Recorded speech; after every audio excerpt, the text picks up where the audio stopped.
I'm the owner and practitioner of my firm, Badu Tax Services, and we specialize in tax preparation, tax planning, and tax representation for individuals and businesses. And so today's topic is on financial management for college students. And of course, this can also apply to anyone in general, but this is more specialized for the college students. But before I go to that segment, I would like to kick it off with a market report.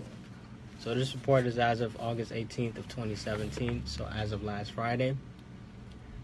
So last week saw domestic and global conflicts heighten investors' concerns, pushing stocks lower in what was a very slow week for trading. The Dow lost over 270 points last Thursday, offsetting robust gains the prior Monday. The S&P 500 fell 0.65%, while the Nasdaq dropped 0.64% last week. Once again, the biggest fall struck the small cap Russell 2000, which lost 1.2% for the week and basically hasn't gained anything year to date. And long-term bond prices remain the same, as the yield on 10-year treasuries is unchanged from the prior week. And so the price of crude oil went down from $48.79 per barrel to $48.73, and the price of COMEX gold went down from $12.95 to $12.90.3. And so it wasn't really a good week in the market. It also wasn't a terribly bad week. It just declined a little bit. But overall, the Dow Jones is up 9.67%. Nasdaq is up 15.48%. S&P 500 is up 8.34%. And Russell 2000 basically 0%. And the global Dow is up 11.16%. And so overall, the market has been doing pretty good. Nothing really to panic or worry about, as this year has been a good year in the market overall. But on to today's topic. This is something that a lot of people struggle with, not just college students, but human beings in general, but especially with college students. It's talking about overall financial management for college students. So basically, what are some things that you should know as a college student, whether you're undergrad, whether you're in grad school, or whether you're about to go to college? These are some of the things that you might want to know as it relates to your money or your finances, which can make or break your college experience. And so according to an AICPA, an American Institute of Certified Public Accountants study, about 50% of college students had less than $100 in their bank accounts at some point between August 2014 and August 2015. Now, that's a very scary statistic. Literally less than $100 was in their bank account within a year. Basically, in order for you to do something like that, means that there has to be something terribly wrong financially, where you have less than $100 in the bank at some point throughout the year. And so what this reads, or what this means essentially, is that college students simply don't have the best financial management skills. There's an issue with financial illiteracy among college students and just people in school in general. And so unfortunately, since they don't teach this stuff in school, it just goes throughout college, after college, goes to the kids, to their kids. And so until somebody breaks the cycle, it's really tough to be able to manage your finances if you didn't know how to manage them while in college. Remember, college is basically a way for you to sort of prove yourself that you're ready for the real world. And if you can't manage your finances properly, then you might not be ready for the real world. And then proper financial management, to me, is one of the keys to success in college. So I actually wrote an article about the 20 keys to success as a college student, and proper financial management is definitely one of the top ones. And so these are the essential areas. These are the 8 areas that every single college student should master in order to be a master of their money, essentially.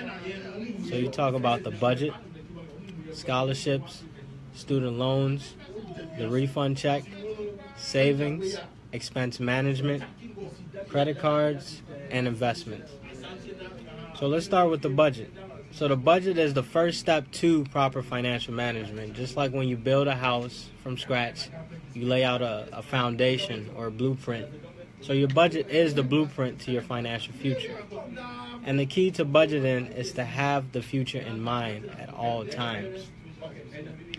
And with budgeting, remember the key is to optimize cash flow and not to maximize it, because you don't want to overspend, but you also don't want to cut yourself short or just live below your means. You always want to live within your means. Sometimes you do have to live below, but it's more on the safe side to live within your means.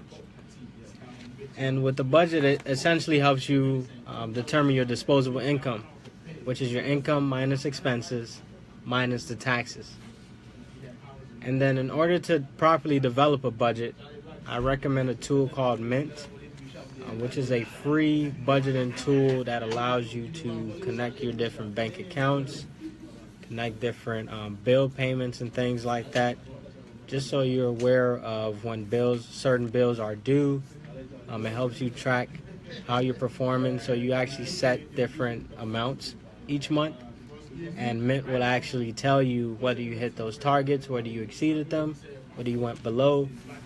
So it's a really nice tool to develop the budget. It's free to use, and remember, it doesn't only apply to college students, but it's definitely recommended to use in general. And so the next area is scholarships. So with scholarships, I recommend that you apply for as many scholarships as possible. That is my number one rule with scholarships. Apply for as many as possible, because you can't win a scholarship if you don't apply. And with scholarships, remember, it helps increase your disposable income. And so that's one thing to keep in mind, is that if you're running short on money, well, scholarships may be able to help with certain expenses, like room and board and apartments and things like that.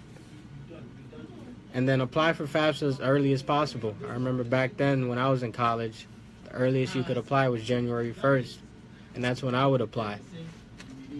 So nowadays, last I checked, the earliest you can apply is around October.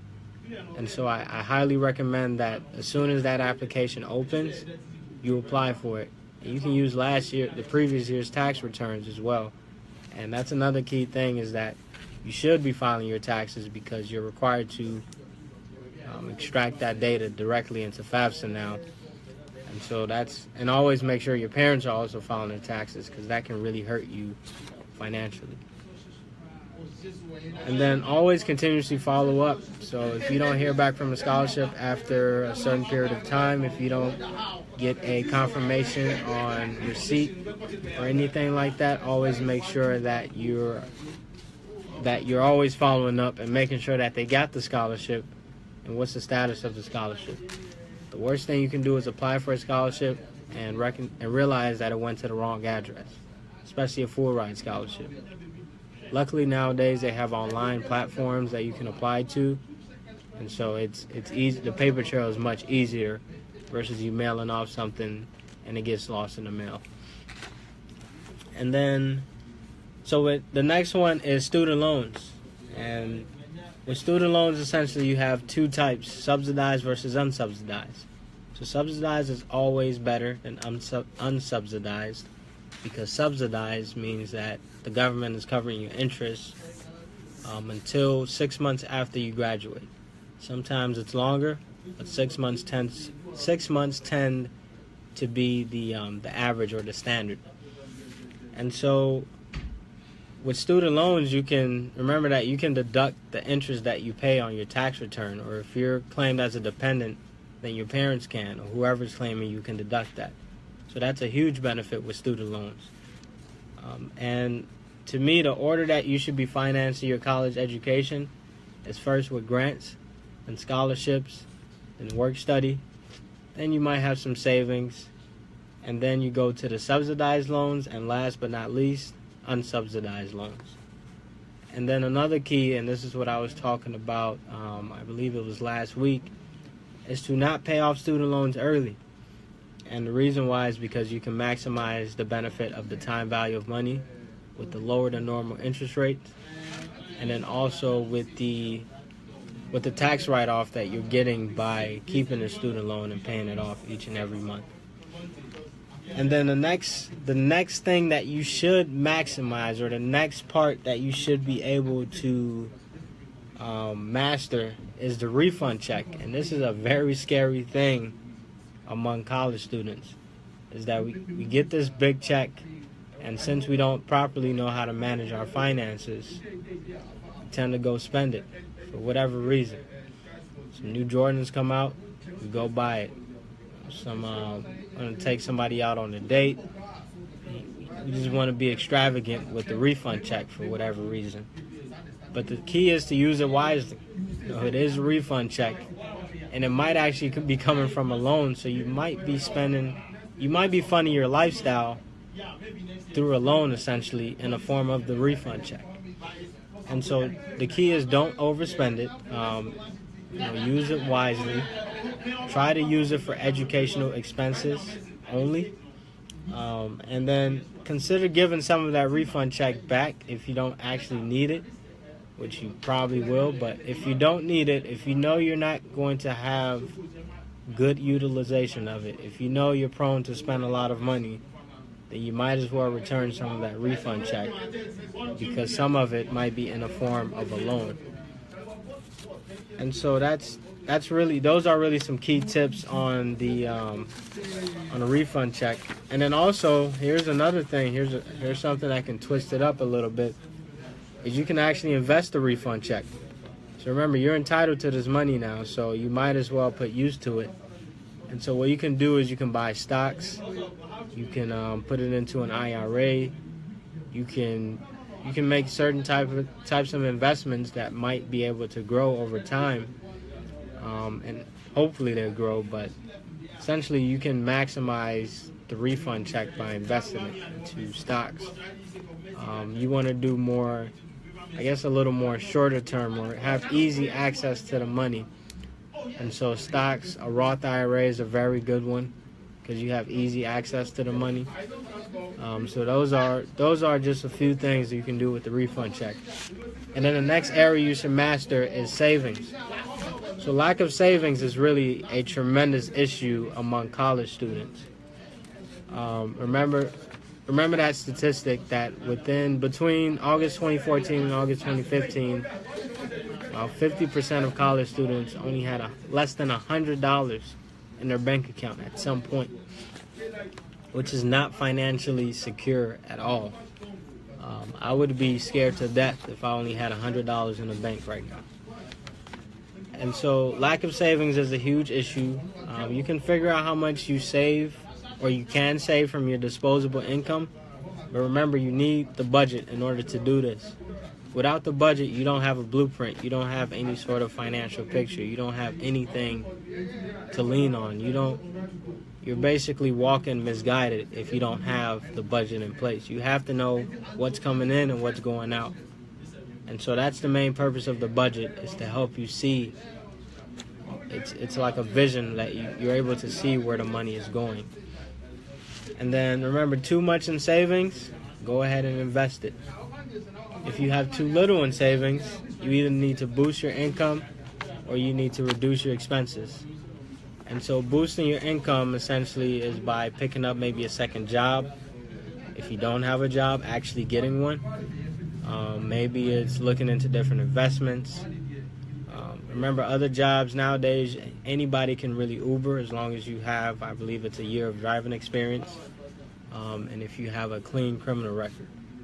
And so really, if you're looking to save more money, then you might need to look into boosting your income or reducing your expenses. And with expenses, if you're spending too much in a certain area, then you might want to reduce it.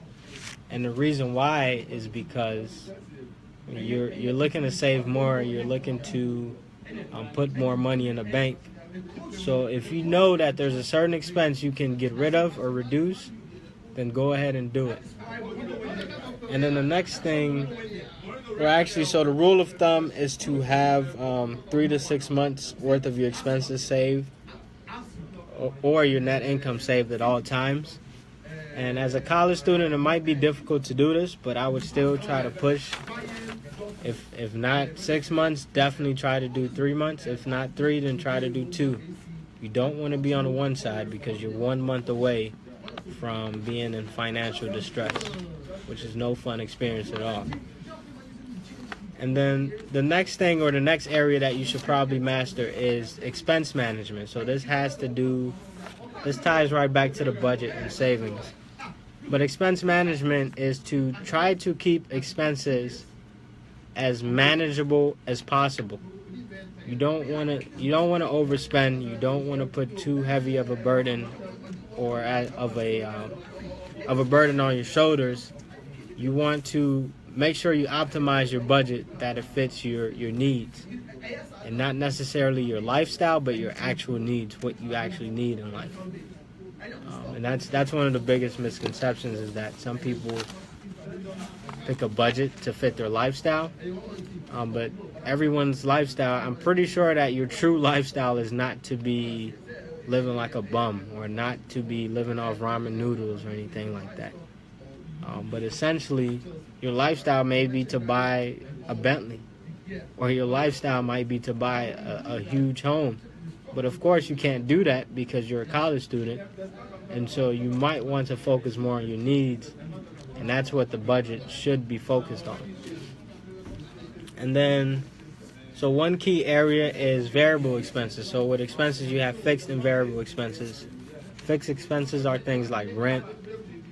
You have maybe a cable bill that stays fixed, maybe a water bill, light bill. Anything that does not change month to month is a fixed expense, and those are hard to get rid of or reduce. And so you want to focus on reducing the variable expenses. If you spend too much on food, then you might need to trim it down a bit. If you eat out too much, you might need to start cooking. Also, things like entertainment. Maybe you're going out too much. You're spending too much on alcohol. You're blowing the budget by always consistently seeking entertainment. So you might need to cut down on that. Maybe instead of taking somebody out on a formal date all the time, maybe it's time to get indoors and watch a movie or something. And then also you have utilities. So some utilities change, some utilities are part of the rent, some utilities are fixed. And so you always want to make sure that you're managing your utilities the right way. And so the lower your expenses, the higher your disposable income, and the more financially secure you are. The key to all of this is to maximize your disposable income. And then don't pay large expenses up front unless there's a benefit. So here's a good thing that some people do, here's a good example of what some people do, is they pay their rent far in advance. They pay it 6 months in advance. They pay it like 3 months or 7 months in advance. And from a security standpoint, there's nothing wrong with doing that. But from a financial standpoint, if you're not getting a benefit, if you're not getting a discount, if you're not getting a bonus or anything like that, then financially it doesn't make sense to do it, because you're being paid 0% interest. And I'm sure your money can work way harder than 0%. I mean, you can have your you can have your money stashed under your pillow, and a year from now, it would still be there and not change. And that's exactly what you're doing here, is that you're giving away the money to somebody who might go ahead and invest it. Maybe they put it into Bitcoin and double it in a month, like Bitcoin has been doing. And so if you're giving out $2,000, $5,000, and you're giving all of that up front, then you're potentially losing out on a lot of money. It's known as opportunity cost. And so when you pay off things like student loans, you're paying off rent in advance and things like that, you're essentially giving up a lot of you're incurring a lot of opportunity costs by doing that. And then try to pay your expenses towards the due date. So instead of paying it off at the beginning of the month, if you have a bill that's due on the 30th, try to pay it off. Don't try to pay it off the 1st of the month. Try to pay it off the actual 30th of the month. And this is known as float, or money float, meaning that money traveling in the air. Money carries time. Time is money, basically. So with 30 days, remember, Bitcoin was able to double in a month. Over the past month, Bitcoin has went from $2,000 a unit to $4,000. So if you pay your rent on January 1st and it's due January 31st, let's say within that time period, Bitcoin doubled, which it did basically, let's say from July to August, then you would be losing out. You would be losing 100% rate of return on your money.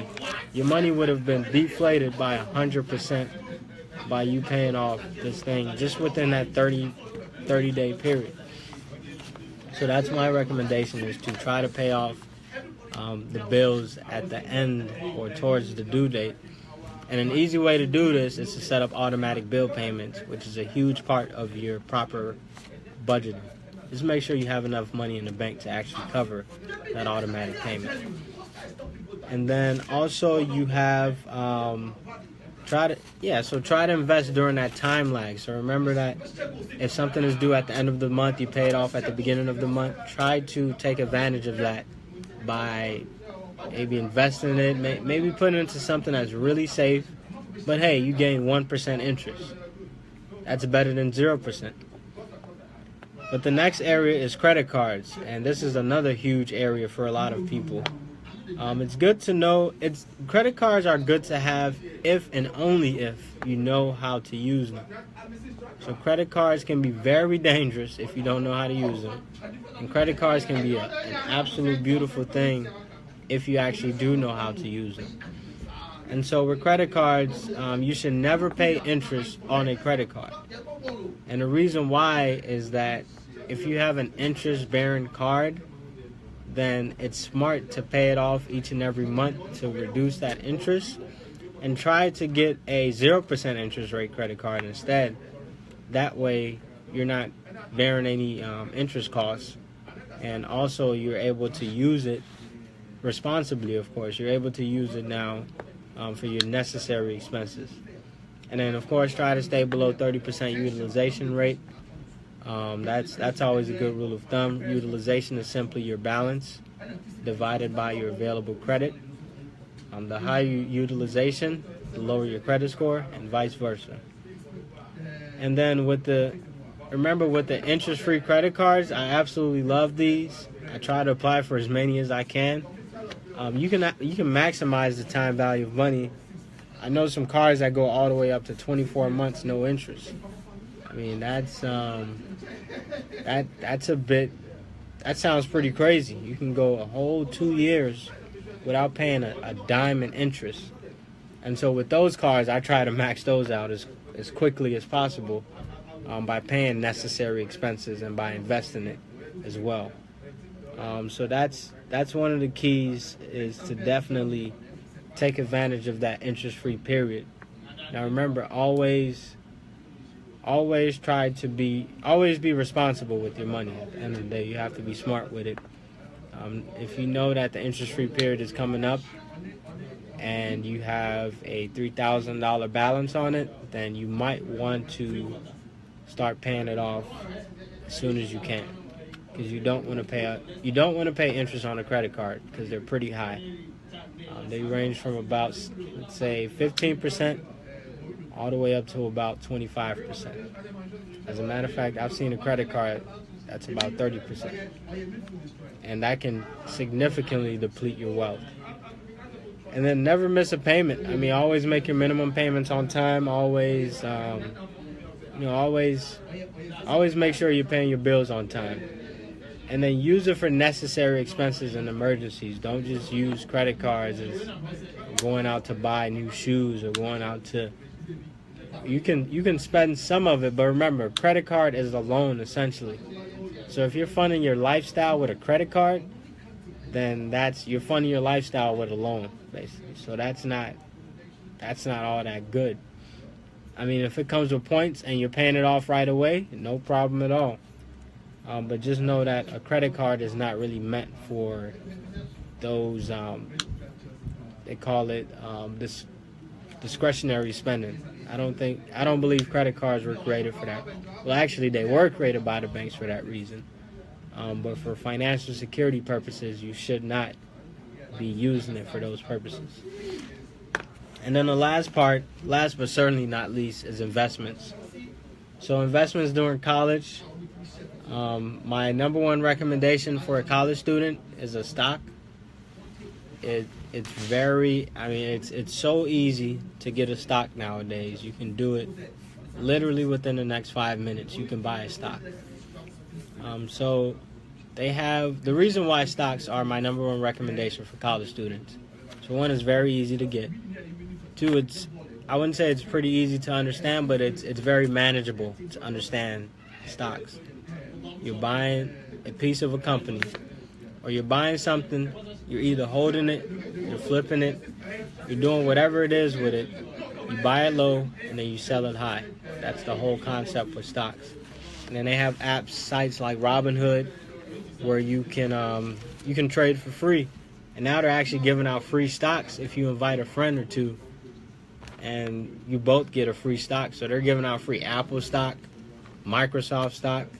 I mean, this is pretty big. So I know I invited about 15 people, and 10 people so far have signed up, and they've given us both free stocks at the same time. So that's pretty big. And the key with Robinhood is that you don't pay a dime in fees or anything for trading. Typically with investment apps, you have to pay every time you do a transaction. But with Robinhood, you don't have to pay unless you're transferring money from Robinhood to another financial institution. And so that's really my recommendation, is to try to get into stocks a bit as a college student, because now you start developing that investor's mindset, which is pretty important. I think the stock market is definitely a great place to start. And it takes very little money to start. I mean, $1. You can start with, let's say, $5, $20. You can start pretty low. Remember, it's start small, think big. Always have that mentality. So you can become rich in the stock market, but just take it slow. It's not going to happen overnight. And then also with Roth IRAs are probably my number one or number two recommendation. Stocks would be number one, even though you can put stocks in the Roth IRA. So I would say the type of account you should have, number one recommendation, is a Roth IRA, because you are in a very low tax bracket. You're probably in the lowest 10% tax bracket as a college student. And so it would make so much sense if you took advantage of that low tax bracket, so that in the future you don't pay any taxes. And I can almost guarantee you that taxes will be much higher than they are 20 years from now. And the highest tax rate once in the U.S. was 96%. And so basically, by investing in the Roth IRA, you're not paying taxes when you take the money out. And remember, Roth IRA is very accessible. Whatever you put in, you can always pull out at any time without any penalties or anything, any interest or any taxes or anything like that. If you put the money in a Roth, you can take it out. I never recommend pulling out early in a retirement account. I've never pulled out early in a retirement account, so I wouldn't advise anyone to do it. One of the biggest mistakes I see across my generation, just people in general, is pulling out early from a 401k when all you had to do was take out a loan on it, maybe rolled it over into an IRA or something like that. And so some people are taking out this money not knowing, so they pay their 10%, and they think okay, yeah, it's 10%. And then they come file their taxes, then they get hit with another 10%. So you pay taxes and a penalty whenever you pull out early from a retirement account. And then also you can do things like mutual funds and ETFs. I don't really recommend mutual funds too much because of the fees associated with it. But ETFs are definitely a great way to invest, and it's low fees, easy to start. As a matter of fact, all my Roth IRA money is in ETF. So really, that's it for the presentation. I would say as a college student, you definitely have to know how to manage the money, just like anyone else in life. But with college students, it's definitely important because you're dealing with very limited resources. So it's best to properly manage or optimize those resources. But thank you all for tuning in to WGHC 98.3 FM, your voice, your music, your station. My name is Chef Badu, and I look forward to giving you all some more knowledge. Thank you. Looking forward to giving us some more knowledge. I'm not taking me slow. This year we give you the award. The best entrepreneur. And also you're a community activist because you are helping the community. Thank you very much.